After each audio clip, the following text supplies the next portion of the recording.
अस्सलामु अलैकुम वरहमतुल्लाहि वबरकातुहू। मेरे प्यारे दोस्तों, मैं आज ये जो है मैंने ये नक्श मैंने तैयार करा है आज, ठीक है। इसमें कुछ हमारी जो है नक़ूशी हैं, ये तो तैयार की है, लेकिन भाई साहब ये नक्श नहीं है, ये तिलिस्मात है। ये बहुत पुराने ज़माने की ये तिलिस्मात है, ये समझे। तो ये भाई ये उस मरीज़ के लिए है कि जिस मरीज़ पर जिन्नात की हाज़िरी बार बार होती है और मरीज़ पर पेशी पड़ती है, ठीक है। और जिन्नात को हाजिर करने के बाद कौलो करार करके जब उसको छोड़ दिया जाता है, वो चले जाता है, फिर बाद में फिर आ जाता है वो।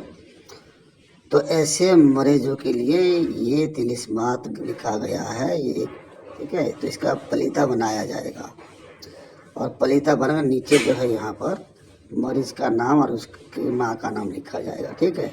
और उसके बाद जो है इसको इस साइड से इसको लिपटा के और जो है रुई हो या फिर सफ़ेद कपड़े में इसका लिपटा कर और इसका पलीता तैयार किया जाएगा और इस साइड की तरफ से इसको जो है जलाया जाएगा। जो मिट्टी के जो दिया होते हैं, नया कोरा दिया, वो 7 मंगवा ले अलग अलग, और उसमें सरसों का तेल इतना डाले कि कम से कम ये चिराग में जो है पलीता 1 घंटा जले, ठीक है। मरीज़ को 1 घंटा जो है वहाँ पे बैठना पड़ेगा और टाइम 1 होना चाहिए, रात को ये करना है।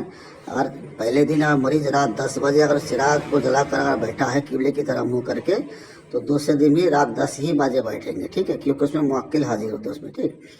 तो ये लगातार 7 दिन करना है। तो 7 चिराग नया लेना, जैसे एक पलीता आज एक चिराग में दे दिए, ये पूरा चिराग जब पलीता जब तक चिराग में जल ना जाए बैठा रहे, उसके बाद जल के जब ख़त्म हो जाए फिर उड़ जाए तो वो चिराग अलग रख ले, फिर दूसरे दिन फिर नया चिराग और नया पलीता, इसी तरह 7 दिन करना है।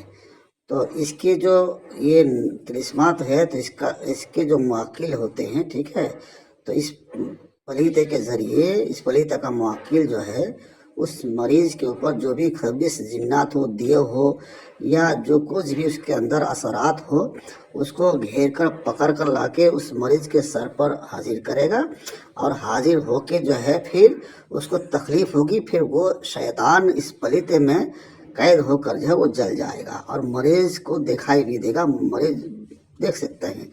लेकिन ऐसा भी हो सकता है कि जो पेशी वाले मरीज़ हो तो चिराग के दरमियान उसमें बार बार पेशी की शिकायतें हो सकती है कि वो चीज़ जब उसके सर पे हाजिर होगी तो धाम मचाएगा वो, तो ठीक है। तो वो चिल्ला चीखने से कोई डरने वाली बात नहीं है, जो शायद उसके ऊपर है उसको तकलीफ होती है इसलिए वो चिल्लाएगा। इसी तरह आप इंशाल्लाह करते रहिए, 2-4 दिन का तो ये कहानी खत्म हो जाएगी, 7 दिन में बिल्कुल मरीज क्लियर हो जाएगा, आपका टनाटन हो जाएगा इंशाल्लाह। अब मैं उम्मीद करता हूँ दोबारा उसके ऊपर जो है वो पेशी नहीं पड़ेगी, जो शायद उसके ऊपर है कभी आ ही नहीं सकती है, वो ख़त्म हो जाएगा बिल्कुल। तो ये मैंने दिया आपके लिए था, ये बहुत बेहतरीन चीज़ है, इसको आप लोग आजमा के कर सकते हैं। ये मैं आज एक मरीज़ को दूंगा, मैं जिस मरीज़ को जो है बहुत बार बार पेशी पड़ती है, और ये उस मरीज़ को भी दे सकते हैं। कुछ जिन्नात जो है मरीज़ के जिस्म में हुलूल हो जाता है, ठीक है, और कुछ जिन्नात जो है वो दूर से जो है मरीज़ को तकलीफ़ पहुंचाता है, बीमार डालता है, हाँ ठीक है, लेकिन हाजिर नहीं होती है, तो उसके लिए भी ये काम करेगा, उसको भी आप ये दे सकते हैं।